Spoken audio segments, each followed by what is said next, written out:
Kita akan baca dulu dalam 1 Samuel 7 ayat 12. Saudara, ayat ini pasti Anda sering dengar di akhir tahun atau masuk di tahun baru. Artinya Ebenezer. Saudara, saya percaya Anda juga hafal ayat ini. Tetapi mari kita membacanya. Saya suka membaca ayat-ayat, saudara ya. Mari kita baca dulu 1 Samuel 17 ayat 12. 1 Samuel 7 ayat 12. 1 Samuel 7 ayat 12. Anda sudah dapat ya.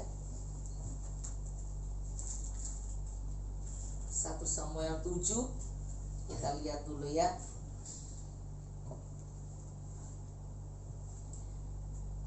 Ya, saya ingin membaca pada Anda dari ayat 2, karena saya selalu membaca ayat itu dari atas supaya Anda bisa mengikutinya. Nah, 1 Samuel 7 dari ayat 2 tentunya ya.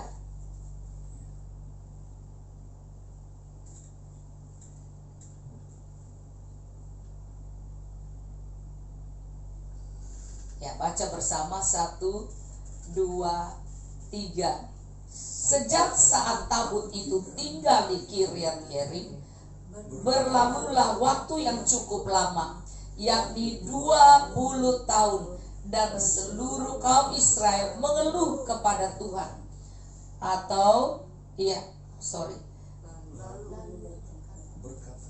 Lalu berkata Samuel kepada seluruh kaum Israel demikian: jika kamu berbalik kepada Tuhan dengan segenap hati, tanda kutip segenap hati ini penting sekali.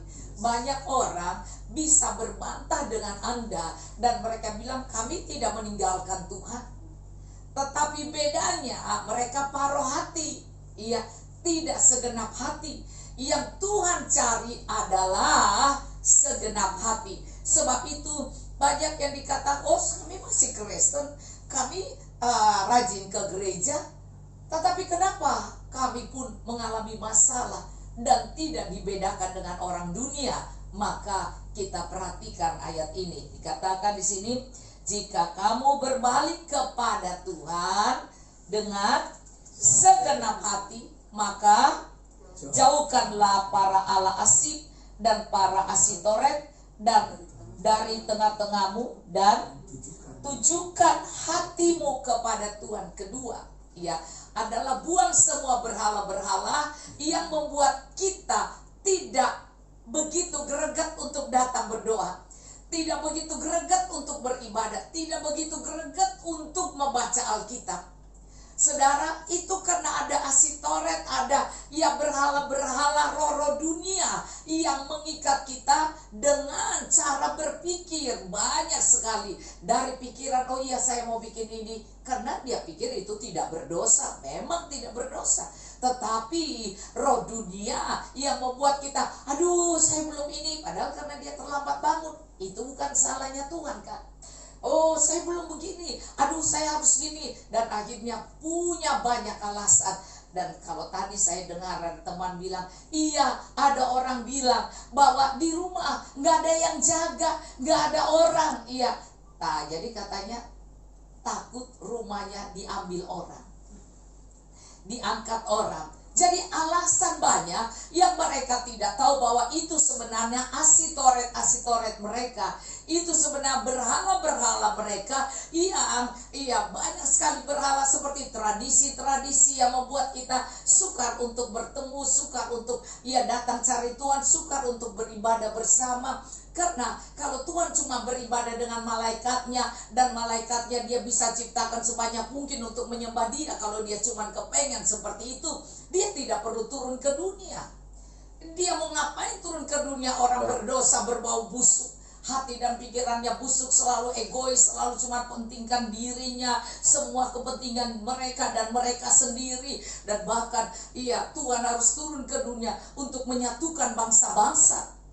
iya, keluarga, suku-suku bangsa, iya, saudara, berbeda. Anda tahu sewaktu iya menara Babel itu tercipta dan Tuhan marah, iya, sehingga terjadi suku bangsa, terjadi perbedaan bahasa, karena mereka selalu berasa harus kita sendiri, ini keluarga kita, tidak boleh maka saat itu mereka merasa kuat kalau mereka bersatu, dan sehingga terjadi ada asitoret, ada berhala-berhala yang tanpa terasa seperti roh agamawi, tanpa terasa kita rasa oh kalau begini itu berarti Tuhan. Tetapi saudara, Tuhan menginginkan kita. Satu tadi dibilang apa? Anda perhatikan tadi, berbalik pada Tuhan dengan segenap hati. Iya, pertama hati itu harus penuh pada Tuhan. Kalau hati ya teringat-ingat, aduh enak nih ya, mau ya ngapain kita, ya mau pergi ke gereja, ngapain, enakan jalan-jalan ya, enakan kita kumpul-kumpul, keluarga kita makan minum, kita mabok, ya kan. Itu di kampung saya, bukan di kampung Anda, ya kan. Tentu saya tidak akan menyinggung suku yang lain, tapi saya menyinggung suku saya, saudara. Iya, berkata, oh kumpul aja, nanti itu Tuhan kan suka iya duduk bersama dengan rukun. Iya benar, Tuhan suka duduk bersama dengan rukun. Tapi rukun sambil minum, iya mabok, sambil iya pesta pora dan berasa ini yang paling hebat, ini Tuhan suka. Tapi sebenarnya iya bukan masalah itu semua kalau minum cuma iya satu tetes, ini perjamuan kudus. Iya, terus mereka bilang, iya, bukan. Ini kan cuma perjamuan kudus kalau di kampung kami, saudara ya. Jadi saudara, ya, saya ingin bilang pada Anda, kalau hati kita segenap hati, Tuhan itu pun iya merindukan untuk perjumpaan dengan kita. Tuhan sayang kita, saudara. Kalau segenap hati ku berikan perhatianku pada Tuhan, jadwalku dengan apa saja ku hapus, saudara ya, karena aku rindu untuk ada bersama Tuhan di hari-hari, di jam-jam di ibadah yang sudah ditetapkan. Karena ada banyak jam ibadah yang tidak ditetapkan, ya seperti orang-orang kan kalau dia bekerja Senin sampai Jumat, dan Sabtu dia punya bebas untuk keluarganya kan. Iya, dan semua jadi ada aturannya, saudara. Maka kalau kita tahu aturan, Natal kita datang berkumpul cari Tuhan. Iya, 31 kita berdoa meminta pengurapan Tuhan. Dan hari Minggu kita cari Tuhan dengan sungguh-sungguh, itu yang sudah ditetapkan. Iya, hari Paskah, hari apalagi itu kita berkumpul bersama. Nah itu memang sudah ditetapkan di Alkitab, hari-hari raya, hari-hari yang sudah ditentukan. Dan kita harus menanggalkan, membuang sebuah jadwal kepentingan diri kita dan keluarga kita, karena kita segenap hati mau bersatu. Tanda kita mengasihi Tuhan, kita bisa bersatu. Kita tidak menaruh khusus jadwal kita yang nomor satu, tetapi datang membawa diri. Saya selalu keingat orang Majus, jadwal keluarga yang ditinggalkan keluarganya hanya karena pengen berjumpa Tuhan. Dan dia tidak berjumpa Tuhan dengan tangan kosong, tapi dia membawa emas, kemenyan, dan mur. Bahkan onta-ontanya mengangkut dia, dan begitu jauh sekali. Bukan cuma 1 hari perjalanan. Kalau 1 hari perjalanan mah udah sering biasa ke puncak, ya kan. Tapi berhari-hari, dan mereka harus mencari di mana alamatnya. Kalau sekarang ada GPS, ya kan, ada bisa. Kalau ini tidak. Dan saudara, mereka harus meminta petunjuk dari bintang-bintang, dari semua tanda-tanda di dunia. Berarti kita harus tahu bahwa mereka mencari Tuhan pun belum ada Alkitab. Mereka harus cari Tuhan dengan peka akan tanda-tanda keajaiban-keajaiban dunia, tanda-tanda mempercayai bahwa Tuhan itu hadir di dalam seluruh udara, seluruh langit, bumi, dan kejadian-kejadian. Itu Tuhan ada. Sebab itu kita perlu meninggalkan semua yang kita rasa paling keren dalam hidup kita.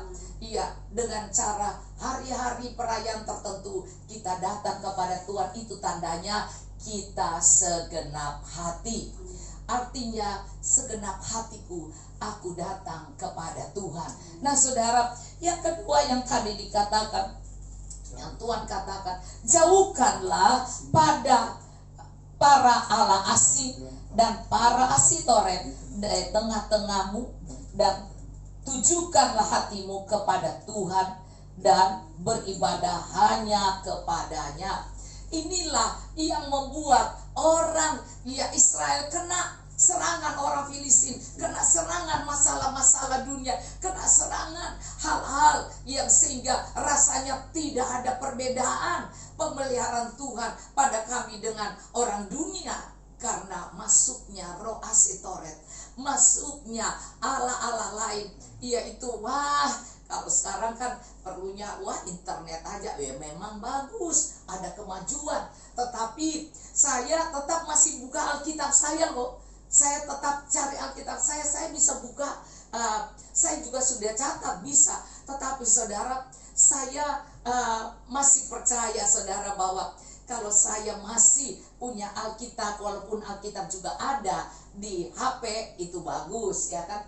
Tapi kita bisa juga masih mempergunakan hal-hal ini, di mana kita membaca, kita merenungkannya, dan baik saudara, untuk internet dan semua itu sangat diperlukan di akhir zaman ini, sangat dibutuhkan, dan ini dipakai Tuhan juga untuk kita di masa ini bisa berjumpa melalui Facebook online dan Zoom ini. Ini adalah anugerah Tuhan. Semua Tuhan suka, tetapi di sini dikatakan kalau akhirnya itu membuat kamu bosan untuk tatap muka, membuat Anda tidak suka lagi untuk rasanya memuji bersama-sama, gathering bersama-sama, saudara, maka saya percaya bahwa itu pun Tuhan rasanya, kalau begitu gue di surga aja terus.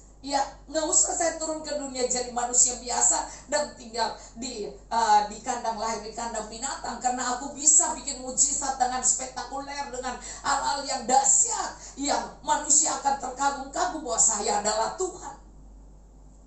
Saya tidak perlu tentang turun ke dunia lagi mau ngapain, tetapi Yesus melakukan perjumpaan dengan manusia. Tuhan bisa berjumpa dengan mimpi yang seperti di online ini. Mimpi orang lain punya mimpi, kita bisa baca di online. Bisa semua. Orang lain bisa dia bikin film yang kayaknya dia keren, spektakuler, padahal itu cuma impiannya, visinya, sehingga orang bisa pikir seperti itu adalah nyata, saudara. Tetapi di waktu kita berjumpa, kita merasakan ada satu sukacita.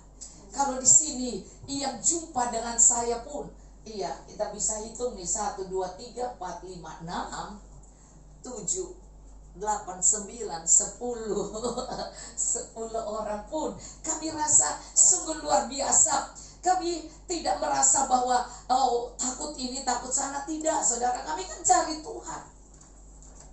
Kami cari Tuhan dan kami punya jarak juga. Dan saya percaya saudara, dengan jarak ini membuat kita juga yakin bahwa Tuhan juga menolong kami. Kami juga kalau kami menyanyi, kami lepas ini saudara, berkhotbah lepas saudara, tetapi kami pun menjaga jaraknya itu. Nah saudara, ini pun saya percaya Tuhan itu mengasihi kita, karena segenap hati itu membuat kami rasanya kepengen menyanyi bersama, memuji bersama. Dan saya melihat tadi pagi kalau kita datang cukup lumayan saudara, dan saya merasa aduh Tuhan terima kasih bisa melihat bahwa jemaat masih mau lagi. Karena kalau tidak saudara, maka virus ini tetap aja di dunia saudara, karena orang sudah lebih suka itu ditakut-takutin, kan. Virus ini bilang mau ngapain gua keluar dari dunia. Mereka juga udah gak suka kumpul, mereka juga udah takut. Mau ngapain, mendingan gua takut-takutin terus aja. Karena mereka bisa pakai internet, jadi gak ada hubungan lagi dengan keterbukaan, iya, kasih persaudaraan, makan bersama. Tuhan Yesus setiap kali saudara kumpul murid-muridnya dan kemudian diajak makan bersama. Saudara, saya melihat yang baik bahwa kita bisa makan bersama bukan berarti bahwa kita kedagingan, makan tidak. Sebab makanan yang disodorkan pun cuman bakwan, ya sayur, tidak ada yang hebat. Jadi tetapi saya bersyukur karena jemaat bilang enak ya, karena udah lama gak makan mungkin soto di saya kasih nama makanan WBI itu, karena tiap ibadah WBI kami makan makanan di rumah saya. Dan saya merasa sukacita saudara. Saya pikir kalau perasaan Tuhan itu ditaruh pada saya, perasaan Tuhan itu juga ditaruh sama seperti Anda senang berkumpul dengan keluarga, maka perasaan Tuhan juga dan perasaan saya pun sama saudara, senang berkumpul karena kita saudara di dalam Tuhan. Saya melihat teman saya Lani nih, ya Lani kalau bisa kasih hai ya saudara ya. Anda lihat dia nyetir sendiri jauh dari Pondok Indah datang ke Pulau Mas, kesini dong sini ya, datang ke Pulau Mas, hai datang ke Pulau Mas nyetir sendiri, hanya selalu mau ikut ibadah jam yang sore, sehingga jam 5 sore, sehingga saya pikir Tuhan menghibur saya karena yang jauh pun mau datang saudara. Dan kalau Pak Ben pun rumahnya jauh di Bekasi saudara. Bayangkan Bekasi yang datang ke sini adalah Bekasi yang dekat. Ya susah juga saudara yang dekat. Tapi yang Bekasi ini nongol saudara suami istri. Mari kasih Pak ya. Jadi bisa lihat ya dari Bekasi ini saudara ya. Mari kasih salam dari Bekasi. Nah, yang di belakangnya Bekasi 2 kali ibadahnya saudara. Coba yang Lenda yang dari mana? Lenda Penggilingan saudara. Ya, Lenda kasih salam dulu tangannya. Ya, Penggilingan. Yang Ida dari Kampung Ambon. Ya, saudara, ya saya bersyukur saudara kalau Ruth mana? Coba Ruth berdiri di belakang sini. Nah, ini dari Pluit saudara. Iya. 2 kali dari pagi sampai sore ya, pagi sampai sore ya. Inilah Ruth pagi sampai sore ya, mereka tidak pulang. Dan Lenda juga pagi sampai sore. Ida tadi pagi ikut? Oh, Ida cuma bagian sore. Saudara, berapapun kita, tapi namanya kita berkumpul. Tuhan bilang 2-3 orang berhimpun, Tuhan ada di tengah-tengah mereka kalau mereka mencari Tuhan. Dan saudara, jadi Tuhan juga rindu kalau hati Anda merasa, aduh aku pengen datang, dan Anda berpikir, aduh takut ini, takut itu. Jangan takut saudara, Tuhan pun hadir dan Tuhan menjaga kita. Karena Presiden pun sudah izinkan. Terus waktu Presiden tidak izinkan, kita ngomel-ngomel.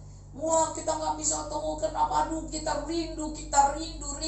Tapi kemudian Presiden bilang boleh, kita bilang aduh gimana ya, sudah enak Facebook, jadi nggak usah ganti baju, daster juga boleh, iya kan, jadi irit ya, jadi walaupun nggak mandi boleh, iya kan, jadi enak ini. Jadi kita menyimpan kemalasan, kita membangun asitoret, kita membangun ala-ala lain yang membuat kita malas. Saudara, setan itu selalu tanda-tandanya adalah kedagingan, malas, ya kan, tidak kreatif lagi, hanya suka gosip, hanya mencintai hal-hal dunia, keinginan mata, keangkuhan hidup. Dan itu bisa ada pada saudara di masa pandemi ini.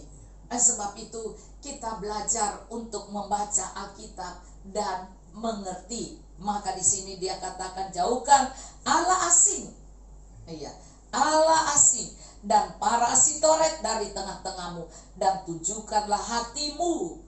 Terus kemudian saudara yang ketiga, tujukan, artinya bawalah pikiran dan perasaan Anda. Tunjukkan seperti kita kalau kita kepengen membeli sesuatu, kita tunjukkan, wah ini paling bagus, ini selalu kita pengen cerita. Saudara, maka di sini tujukanlah hatimu. Jadi keinginan hati kita harus menaruh Tuhan nomor satu. Maka di sini tujukanlah hatimu kepada Tuhan. Jadi kalau hati kita ini melekat pada Tuhan, maka kita merindukan selalu ibadah, tatap muka juga, dan juga bersama-sama memuji menyembah Tuhan, baik melalui Facebook online maupun hadir, saudara, tergantung hati Anda, saudara. Tapi kalau kita menunjukkan hati kita pada Tuhan, maka Anda datang kepada Tuhan bersama-sama dalam ibadah ini. Di Facebook juga, betapa indahnya kalau kita tujukan hati kita kepada Tuhan. Nah, saudara, Anda perhatikan lagi yang ketiga. Ini yang ketiga ya. Dan beribadah hanya kepadanya. Artinya Anda melakukan kehidupan Anda ini adalah ibadah, saudara. Jadi Anda menjadi terang sehingga orang melihat Kristus, melihat kehidupan Anda. Jadi tunjukkan ibadah. Ibadah itu adalah dari bangun sampai tidur. Apa yang Anda perbuat itu disaksikan orang lain. Perkataan Anda didengar orang lain. Maka itu pun adalah ibadah kita. Kalau dikatakan Roma, kita lihat Roma ya. Coba Roma 12 ayat 1-2 ya. Coba kalau ada yang bisa baca. Roma 12 ayat 1. Karena itu saudara-saudara, demi kemurahan Allah, aku menasihatkan kamu. Ada nasihat, Anda perhatikan. Nasihat ini akan membuat Anda sukses. Kurang penasehat, Anda gagal. Nah, Anda lihat di sini, aku menasihatkan kamu, kata Paulus, supaya kamu mempersembahkan tubuh Anda sebagai persembahan yang hidup, yang kudus. Kudus itu artinya Anda mengarahkan hati Anda fokus kepada Tuhan, dan yang berkenan kepada Allah. Sikap dan cara hidup kita, keberadaan kita itu harus berkenan kepada Allah.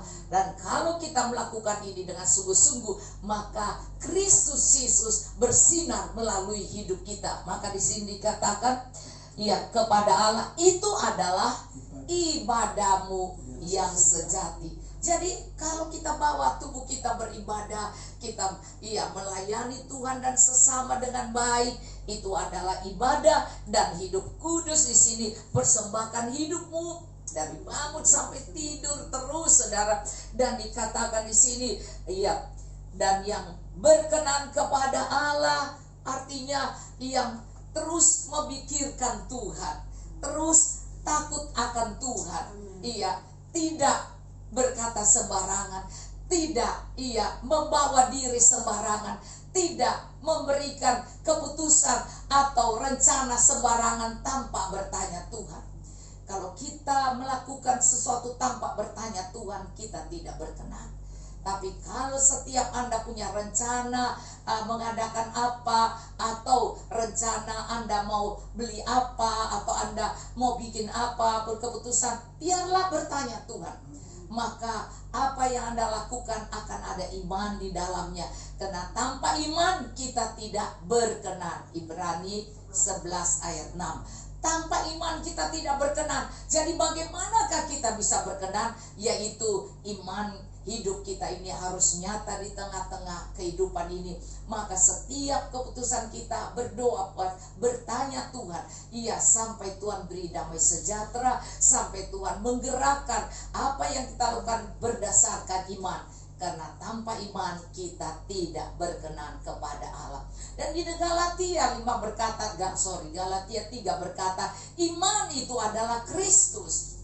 Tanpa iman tidak berkenan. Iman adalah Kristus. Sebab itu mari kita melihat di sini, bukan sampai saja ibadah ini, tetapi dikatakan jangan kamu menjadi serupa dengan dunia. Jangan ada asik toret, jangan adalah hal-hal ilah-ilah lain Iya, di sini dikatakan jangan kamu menjadi serupa dengan dunia ini, tetapi berubahlah oleh pembaharuan budimu, sehingga kamu dapat membedakan manakah kehendak Allah, apa yang baik, yang berkenan kepada Allah, dan yang sempurna. Saudara, kita harus naikkan, kita naik terus naik, yang berkenan kepada Allah sampai yang sempurna. Saudara, kita harus naikkan tingkat iman kita, maka kita harus naik sampai kepada kesempurnaan. Sebab itu jangan lupa, ibadah kita bukan hanya sampai di dalam kita memiliki iman, tetapi harus berubah oleh pembaharuan budi kita, sehingga kita harus mau berubah dari sifat yang lama yang tidak berkenan kepada Allah. Kita harus tanya di hati kita, apakah ibadah kita yang seperti ini berkenankah Tuhan atau tidak. Maka kita harus tahu, bukan hanya wah kita dapat duit banyak, kita dapat berkat banyak, kita dapat dipuji-puji, merasakan senang luar biasa. Bukan karena itu, saudara. Karena orang dunia pun dia pergi naik klub, dia kumpul minum, dia rasa sukacita, dia rasa kesusahan hilang. Saya bilang itu ada di Amsal 31, cuman buat orang yang tidak memiliki kepastian hidup.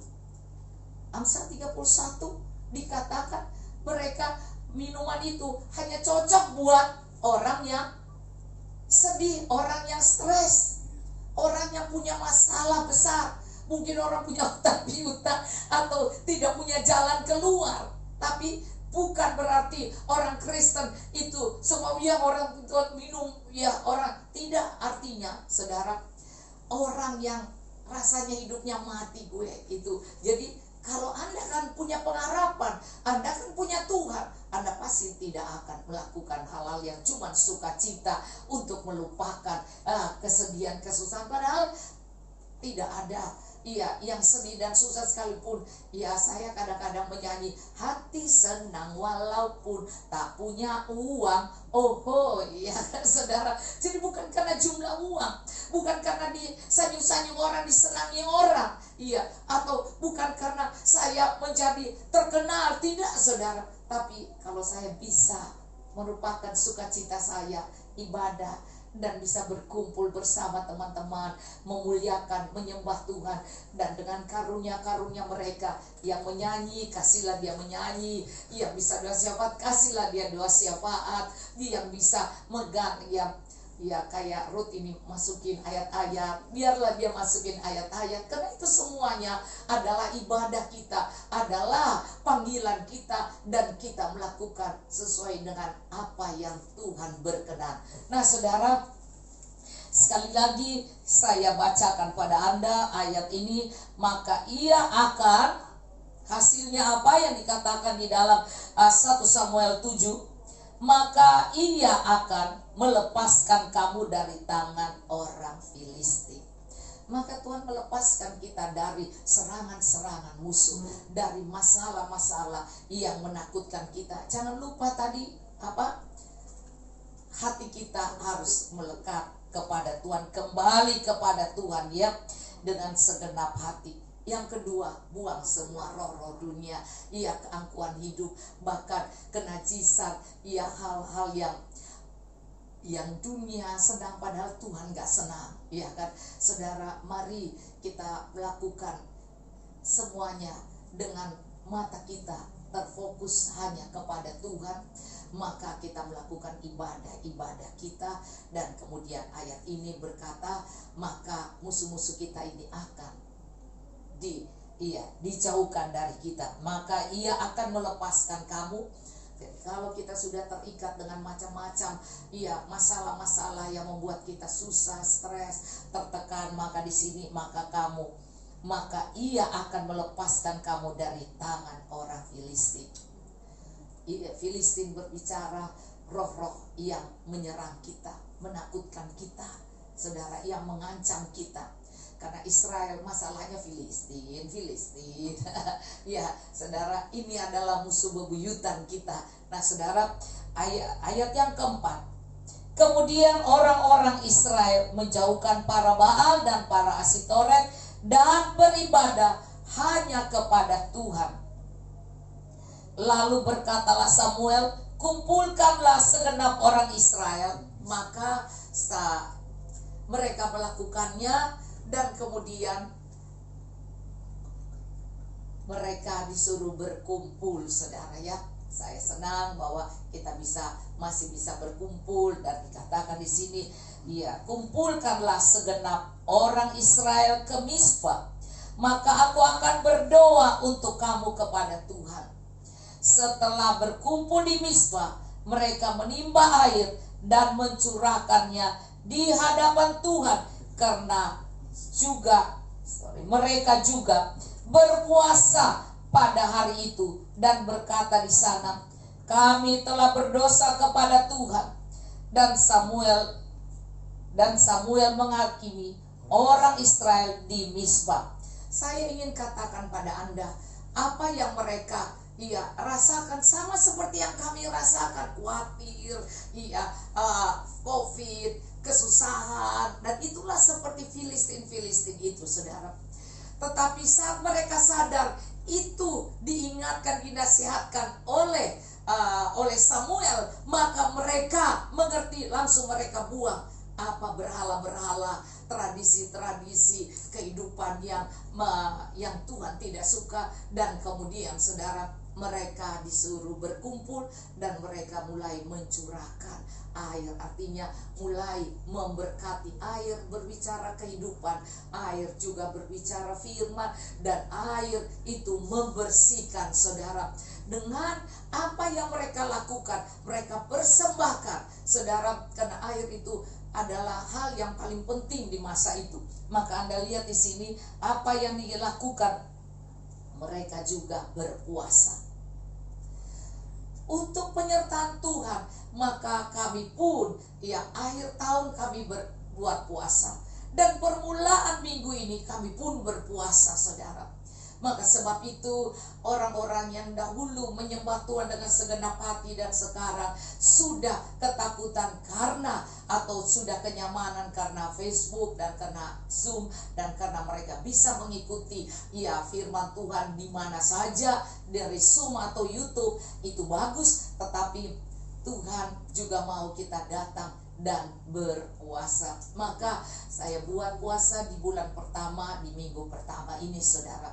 Maka saya sudah berangkat dari Selasa malam, saudara, karena Rabu pagi, jadi sudah ada di sana. Dan mungkin ada yang menyusul, mungkin yang nyusul Rabu, siapa yang menyusul Rabu, tapi saudara, saya tahu bahwa hanya tim doa saja, karena kami tidak mengizinkan orang luar. Nanti mereka cuma ikut nyaman-nyaman, karena di sana cukup nyaman pemandangannya dan udaranya, dan tidak serius untuk berdoa puasa. Sehingga saya tidak mengusulkan yang tidak sungguh-sungguh, nggak usah, nggak apa-apa, Anda puasa aja di rumah Anda. Tapi yang bersungguh-sungguh mereka boleh, supaya di sana mereka benar-benar yang bersungguh-sungguh datang kepada Tuhan. Mereka harus katanya mengambil air dan mempersembahkan pada Tuhan, artinya bukan gratisan, saudara. Artinya mereka harus pergi naik mobil sendiri, terus ada yang naik mobil sendiri bayar bensin, ada yang punya bagian bensin, ada yang punya bagian semua, ada yang bagian membeli sayur, ada yang bagian memasak, karena dengan karunia, saudara. Artinya mereka menimba air, memberikan persembahan itu. Sehingga doa puasa kami, saya senang karena ada bagian Tuhan kirim melengkapi bagian masak yang enak. Sehingga kemarin ada bagian masak, sekarang Ibu Lucia ini, saudara, luar biasa. Sehingga buka puasa nggak perlu harus pikirin, aduh udah lalap aja ada Jadi saudara, ada yang memang mereka bagian yang megang ini semuanya, atau yang mengatur, atau yang bagian pergi ke pasar, atau yang bagian ikut menopang doa. Mereka mungkin tidak mengucapkan doa syafaat mereka, tapi mereka ikut karena mereka mendukung pelayanan itu dengan mereka hadir dengan memuji, menyembah Tuhan sungguh-sungguh, ada yang menjadi singa. Ya, dan semua itu adalah ibadah kami kepada Tuhan. Ada yang dengan memberkati saudara mereka, ya seperti bulan, ya udahlah kita beli pisang kita rebus, ya beli sayur. Nah, ada bagian ini saudara. Iya, nah begitu indah saudara, sehingga tim ini saya sayang bahwa pasti Tuhan sayang kami yang mau berdoa puasa, bukan untuk nyaman-nyaman, iya, tapi kami, lalu ada orang bilang, ya kalau begitu nanti doa puasa tambah gemuk. Terus saya bilang, lo kamu tahu, kamu puasa nanti sore boleh kasih makan, kecuali lu diam-diam makan di kamar kamu, hati-hati.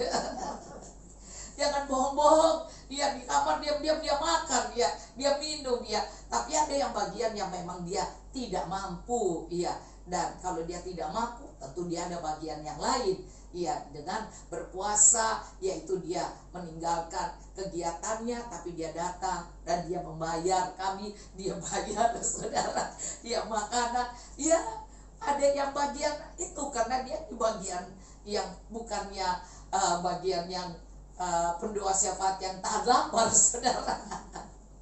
Jadi memang memiliki, tim ini perlu, tadi kan dikatakan oleh Pak Beni, harus punya tim yang kompak. Nah, tim inilah yang saya melihat bahwa Tuhan terima kasih memberikan saya tim yang berdoa puasa.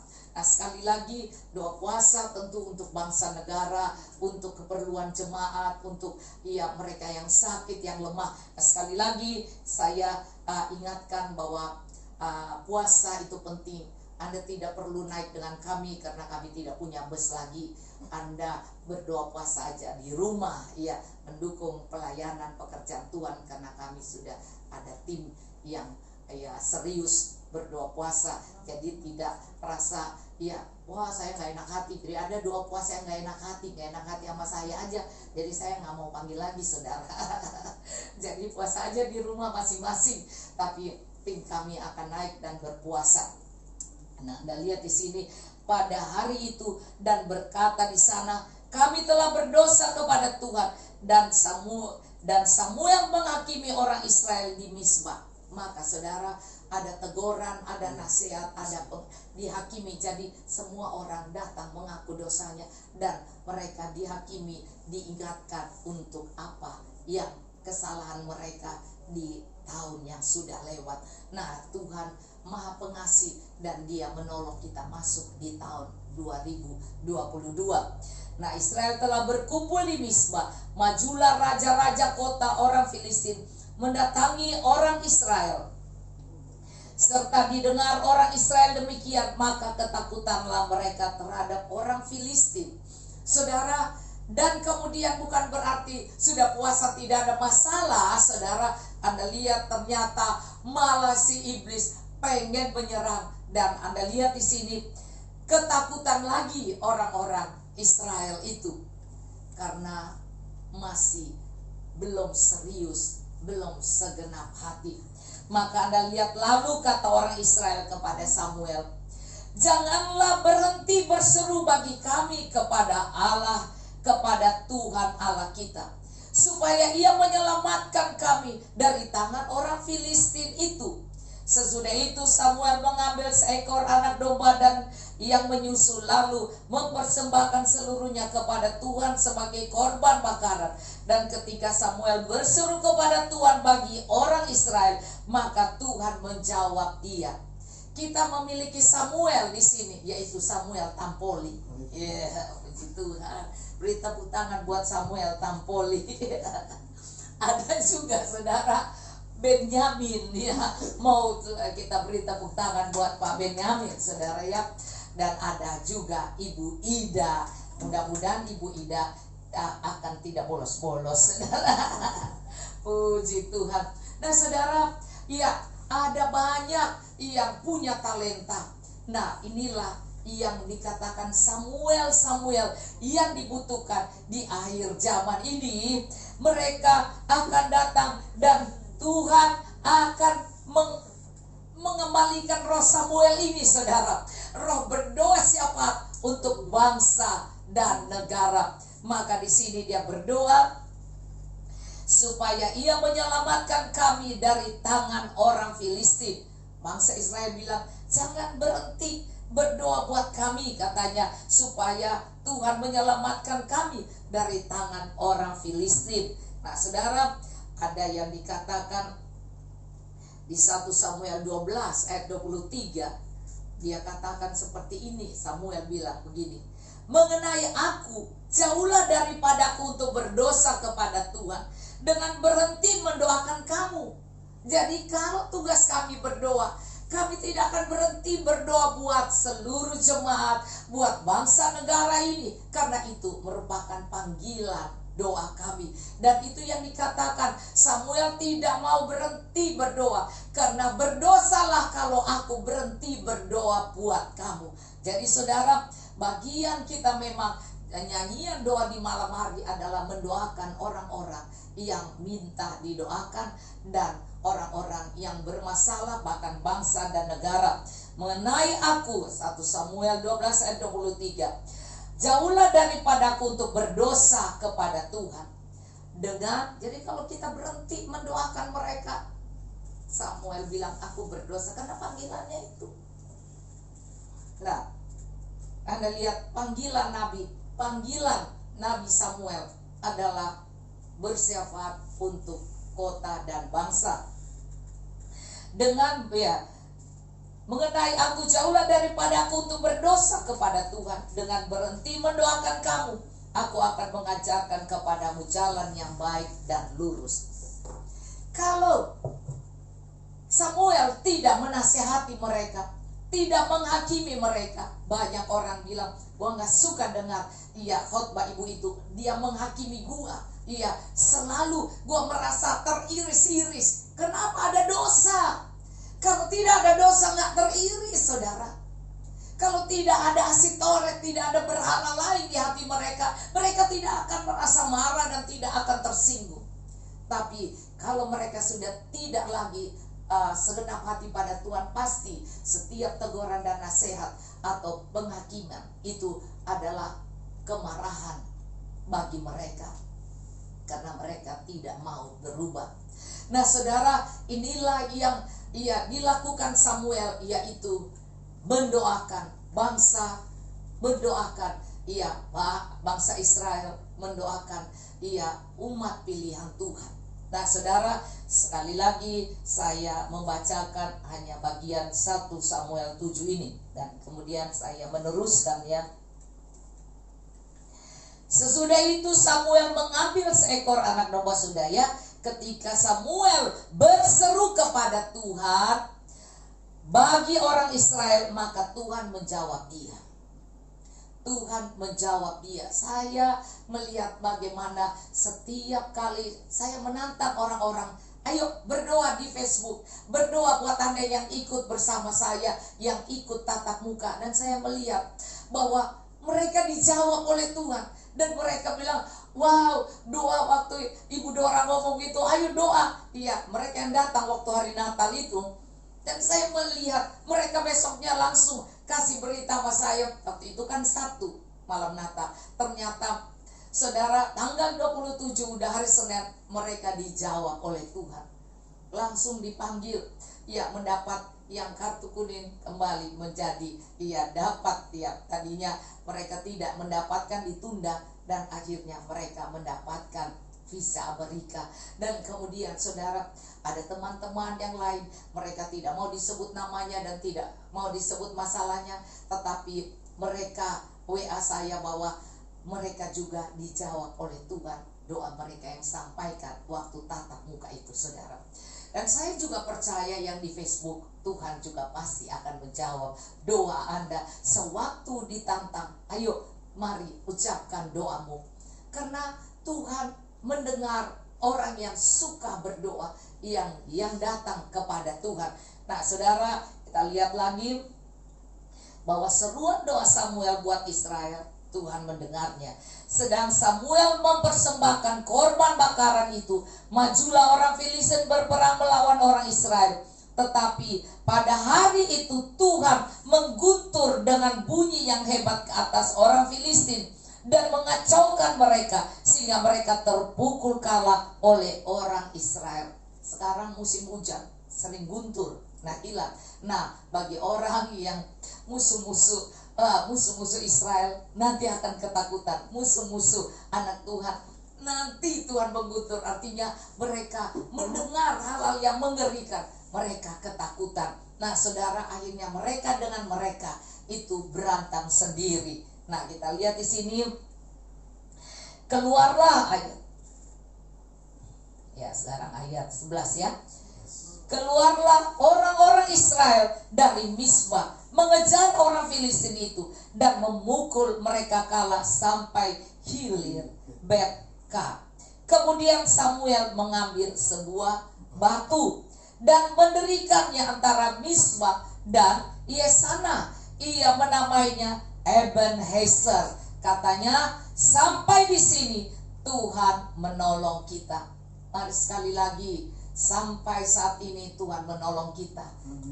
Kita ikat perjanjian dengan Tuhan untuk masuk ke dalam menit, detik, jam, hari, minggu, dan bulan yang akan kita lewati terus. Biar Tuhan terus menolong kita karena kita mengikat perjanjian kembali dengan Tuhan. Maka di sini dikatakan, ia menamainya Ebenezer. Katanya, sampai di sini Tuhan menolong kita. Kita sudah melewati 2021. Sekarang tanggal 2, sampai sini pun Tuhan masih menolong kita. Sehingga saya percaya kalau dikatakan sampai di sini, itu berarti sampai tahun 2022 yang akan nanti lewati masuk 2023, sampai itu pun Tuhan masih tetap menolong kita. Maka di sini dikatakan, demikianlah orang Filistin itu ditundukkan dan tidak lagi memasuki daerah Israel. Tangan Tuhan melawan orang Filistin seumur hidup Samuel. Jadi selama ada doa syafaat, bukan seumur hidup Sami, saudara. Artinya Samuel ini doa syafaat, selama Anda berdoa syafaat, selama berdoa syafaat. Jadi kalau ini dilambangkan bahwa Nabi Samuel, kan? Tapi sekarang ini selama ada doa syafaat, ada menara doa, ada tim-tim doa yang menaikkan doa mereka untuk bangsa negara ini, kami percaya bangsa negara ini tetap ada dalam perlindungan Tuhan. Sehingga tim nyanyian doa di malam hari ini, maka terus kami melakukan ibadah kami, melakukan doa syafaat. Memang kalau hari Minggu pagi kami tidak syafaat yang panjang, karena itu memang ibadah Minggu. Tetapi kalau malam memang ada doa syafaat yang bergantian. Sebab itu kadang saya tidak membaca ayat karena kita khusus untuk berdoa. Jadi pendoa syafaat ini seperti Samuel ini yang adalah orang-orang yang berdoa syafaat untuk bangsa negara, untuk gereja Tuhan, untuk keluarga, untuk masalah-masalah jemaat, masalah-masalah yang sedang terjadi. Saudara, maka di sini saya membacakan demikian, orang Filistin itu ditundukkan dan tidak lagi memasuki daerah Israel. Tangan Tuhan melawan orang Filistin seumur hidup Samuel. Artinya selama kita berdoa syafaat, tangan Tuhan akan melindungi kita. Amin. Tetaplah menguatkan kehidupan rumah tangga, keluarga, yang harus ada doa di rumah-rumah Anda, supaya kita melihat bahwa keluarga-keluarga dan semuanya akan ada dalam perlindungan Tuhan. Sehingga kami hanya menopang di sini melalui doa-doa yang dinaikkan buat gereja, buat jemaat, buat mereka yang lapor minta didoakan, dan juga buat pemerintah, dan buat tentu gereja di mana kita berada dan jemaat Tuhan. Maka di sini dikatakan, dan kota-kota yang diambil orang Filistin dari Israel, daripada Israel, kembali pula kepada Israel. Artinya apa yang rugi, apa yang hilang di masa pandemi, Tuhan akan kembalikan. apa yang hilang, apa yang menjadi kesusahan kita yang sudah lewati, saat kita kembali kepada Tuhan dan berbalik kepada Tuhan dengan segenap hati dan beribadah kepadanya, membuang semua berhala dan asitoret, dan kita benar-benar datang mencari Tuhan. Maka saya percaya ayat ini berkata, selama kau berdoa syafaat, Tuhan akan menolong. Dan selama itu masih berlangsung terus, maka semua yang hilang akan dikembalikan. Semua yang hilang akan dikembalikan. Dan kota yang diambil pun, kota yang diambil orang Filistin daripada Israel kembali pula kepada Israel. Mulai dari Ekron sampai ke Gat. Dan orang Israel merebut, bahkan sudah dikembalikan, ditambah dengan bonus, saudara, yaitu mendapatkan berkat dengan merebut daerah sekitarnya dari tangan orang Filistin, antara orang Israel dan orang Amori. Ya, saudara, saya percaya Anda dan saya mengerti ayat ini, bahwa sampai saat ini Tuhan masih menolong kita. Maka sebelum saya mengakhirinya, ingat baik-baik bahwa apakah berhala, tradisi, atau kehidupan yang membuat kesenangan dunia yang membuat kita jauh dari Tuhan, yang membuat kita tidak segenap hati, membuat kita tidak fokus ibadah kita itu khusus untuk Tuhan, dan membuat kita tidak lagi suka berdoa puasa. Ya, mari kita datang kepada Tuhan, kita benar-benar meminta pertolongan Tuhan. Maka apa yang belum terselesaikan di tahun 2021, biar tahun 2022 ini, setelah Ebenezer itu, maka semua dikembalikan, bahkan ditambahkan dan diperluas. Dan selama ada doa-doa yang dinaikkan, Tuhan akan menolong kita. Puji Tuhan, tahun ini harus menjadi tahun kemenangan. Tahun ini harus menjadi tahun kelepasan. Tahun ini harus menjadi tahun pemulihan. Tahun ini harus menjadi tahun kelimpahan, kalau kita mengikuti firman dengan benar. Puji Tuhan, kita akan akhiri ibadah